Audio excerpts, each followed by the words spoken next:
बिस्मिल्लाहिर्रहमानिर्रहीम। अस्सलाम वालेकुम। मैं हूं मोहम्मद इशफाक एडवोकेट और आप देख रहे हैं मेरा सोशल मीडिया चैनल।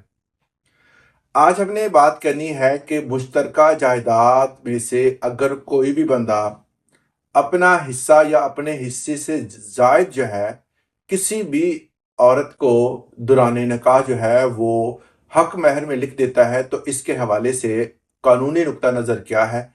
आज जो है सुप्रीम कोर्ट ऑफ पाकिस्तान का इस हवाले से बड़ा अहम फैसला सामने आया है। इसमें जस्टिस मुसर्रत हलाली का एक बड़ा ही ज़बरदस्त जो है वो फैसला जो कि पूरे मेनस्ट्रीम मीडिया पर डिस्कस किया गया, और जो पेशावर हाई कोर्ट और इसकी निजी अदालतों में जो फैसले आए थे सबको जो है वो कालादम करार दे दिया गया।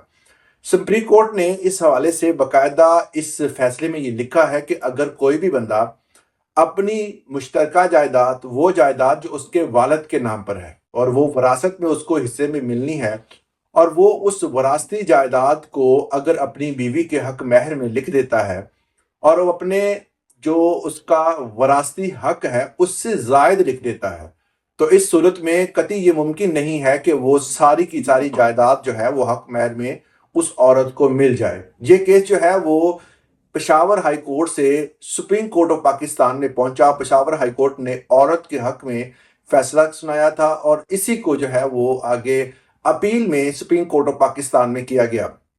इस अपील को सुनने के बाद जब देखा गया कि जो फैक्ट्स क्या है, इस फैक्ट्स में ये चीज़ सामने आई कि एक मर्द ने अपनी बीवी के हक महर में वो जायदाद लिख दी थी, जो जायदाद जो है उसे वरासत में मिलनी थी। अब वरासत में एक घर लिखा गया था और उस वरासत में हिस्सेदार जो थे वो बहन भाई सारे थे। जाहिर है कि कोई भी एक बंदा जो है वो अपनी पूरी जायदाद जो कि तमाम तर इसमें वरासती हकदार हों और वो सारी की सारी किसी एक बंदे के नाम पर कभी भी जो है ना हिबा कर सकता है, ना वो उसको हक महर में दे सकता है। इस हवाले से बाकायदा तौर पर सुप्रीम कोर्ट ने एक प्ली बनाई और उन्होंने बताया कि कोई भी चाहिए था कि तमाम तर जो निजी अदालतें हैं जिन्होंने फैसला किया, जिसमें पेशावर हाई कोर्ट भी शामिल है, वो तमाम फैक्ट्स को देखता कि औरत को अगर जो उसके हक महर में 5 लाख और कुछ सोना जो और एक जो मकान लिखा गया है, ये मकान जो है वो वरासती है।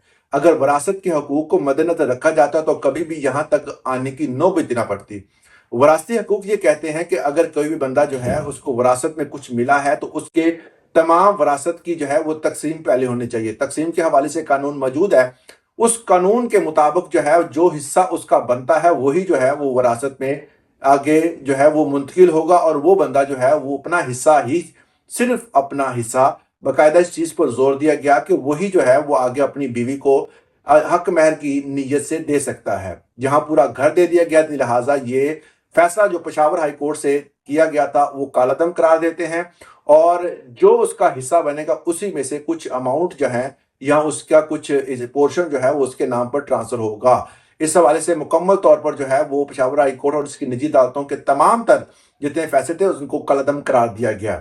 मगर इसमें एक चीज़ बड़ी काबिल गौर है कि उसमें इस फैसले के दौरान जो है नकाह और रजिस्ट्रार को ये हुक्म दिया गया कि अगर आप किसी किस्म का इस तरह का मामला देखें तो बजाते खुद जो है उसको चेक लाजमी करें, क्योंकि बहुत सारे नौसरबाज जो हैं वो इस सूरत हाल से गुजरते हैं और ऐसी चीज़ें मौजूद ही नहीं होती सिरे से जिनको लिखा जाता है। और ये भी हुक्म दिया गया कि निकाह के जो कागजात हैं उसमें एक एक्स्ट्रा सेक्शन ऐड किया जाए जिसमें ये तमाम चीज़ें तहरीर हों और तहरीरी शक्ल दी जाए, और निकाह और निकाह रजिस्ट्रार की जो है बाकायदा इस हवाले से ड्यूटी भी लगा दी कि वो इन चीज़ों को बजाते खुद चेक किया करें कि कहीं ये झूठ पर मबनी सारा मामला तो नहीं है।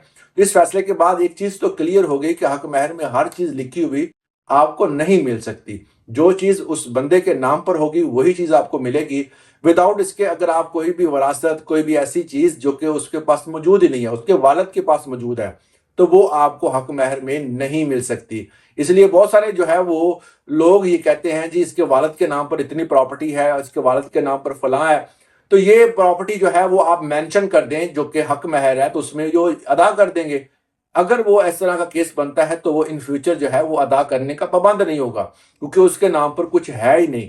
तो इस तरह के केसेस में थोड़ी एहतियात किया करें। जब भी आप कोई भी निकाह खां जो है वो कोई निकाह पढ़ाए तो इस चीज़ का बाकायदा तौर पर जो है वो लाजमी तौर पर जब तहरीर करे तो इसकी चीज़ की तस्दीक कर लें कि क्या वो प्रॉपर्टी وہ جائیداد، وہ کوئی بھی اپارٹمنٹ یا کسی قسم کی زرعی زمین یا دکان مکان کچھ بھی اگر لکھا گیا ہے تو وہ اس لڑکے کے نام پر ہے یا نہیں. اگر ہو تو تحریر کرے، اگر نہ ہو تو وہ تحریر نہ کرے. مزید اس طرح کی انفارمیٹیو ویڈیوز کے لیے چینل کو سبسکرائب لازمی کریں. اللہ حافظ.